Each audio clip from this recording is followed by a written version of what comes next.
বিয়ের প্রয়োজন বোধ করছেন, তো বিয়ে নিয়ে আপনার পরিকল্পনার কথা শুনতে চাই। সত্যি কথা বলতে গেলে দেখেন, পরিকল্পনা করে কোনো কিছু হয় না। আর আমিও বিয়ের ব্যাপারটা ওইরকম পরিকল্পনা করে করতেও চাই না। কিন্তু বিয়ের প্রয়োজনটা অনুভব করছি এই কারণে, দেখেন আমার তো একটি বাচ্চা আছে। আর আমি যে বয়সে বিয়ে করেছি বা যে বয়সে আমার বাচ্চা হয়েছে, এটা আসলে প্রত্যেকটা কোনোটাই পারফেক্ট টাইম নয়। বিয়ের সময় ওটা বিয়েরও পারফেক্ট টাইম ছিল না, এবং আমি যখন বাচ্চাটা নিয়েছি তখনও পারফেক্ট টাইম ছিল না। বাট তার মাঝখানে অনেক কিছুই হয়তো বা আমার এলোমেলো বা ঝামেলা হয়ে গেছে। বাংলাদেশের প্রেক্ষাপটে একটা মেয়েকে খুব পজিটিভ এবং সম্মানের সাথে দেখতে হলে তাকে সেই সম্মানের জায়গাটা তৈরি করতে হয়। তা আমি যেহেতু এখন যদি আমি একদমই আনম্যারিড মেয়ে থাকতাম তাহলে আমার সম্মানটা একরকম দেখাতো। বাট আমার যেহেতু একটি বেবি আছে, সেটা কিন্তু আরেকটি সম্মান দৃষ্টিকোণ দেখাচ্ছে।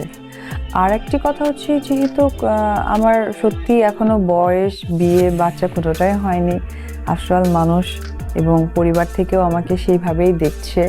সব কিছু মিলেই আসলে ব্যাপারটা নিয়ে বাড়িতেও আলোচনা হচ্ছে, এবং আমিও সম্মতি কিছুটা পোষণ করেছি যে যদি আমি যেহেতু ম্যাচুরেট মেন্টালিটির, এরকম কোনো কিছু হলে, পজিটিভ দিক থেকে কোনো কিছু হলে, ওকে ফাইন। অবশেষে দ্বিতীয় বিয়ে নিয়ে স্বীকারোক্তি দিলেন অপু বিশ্বাস।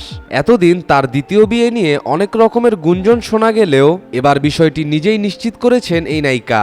শাকিব খানকে ডিভোর্স দেওয়ার পর থেকেই আলাদাভাবে একা জীবনযাপন করছেন অপু বিশ্বাস। তাই নিজের সন্তানের ভবিষ্যতের কথা চিন্তা করে অপু বিশ্বাস এই সিদ্ধান্তটি নিয়েছেন।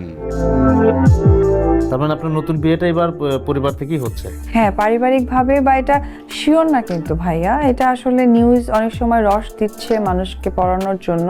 না, সেটা আমরা আপনার কাছে সেটাই শুনতে চাই যে বিয়ে নিয়ে আসলে আপনি বিয়ে অরিজিনাল এখন না, আজকেও না, কালকেও না, হয়তো বা কখন হবে আমি নিজেও জানি না। তবে পরিকল্পনা হচ্ছে, এই ব্যাপারে আমারও মত আছে। এটা হচ্ছে আসলে, মানে আপনি প্রয়োজনটা বোধ করেন যে এই মুহূর্তে একটা বিয়ে হলে আপনার মানে আমার একটা সেটেল লাইফ দরকার। That's it. এখানে আমরা আরেকটা বিষয় আলোচনায় আনবো। আপনি একটু আগে বলছিলেন যে আপনার যখন আপনার বিয়ে হয় সেটা আপনার বিয়ের মানে পারফেক্ট টাইম ছিল না। আপনার একদম মানে যথেষ্ট চেনা জানা এবং ভালো বন্ধু ছিলেন শাকিব খান, তো অনেকটা সময় নিজেদের ভেতরে চেনা জানার মধ্য থেকে আপনারা বিয়েটা করেছিলেন।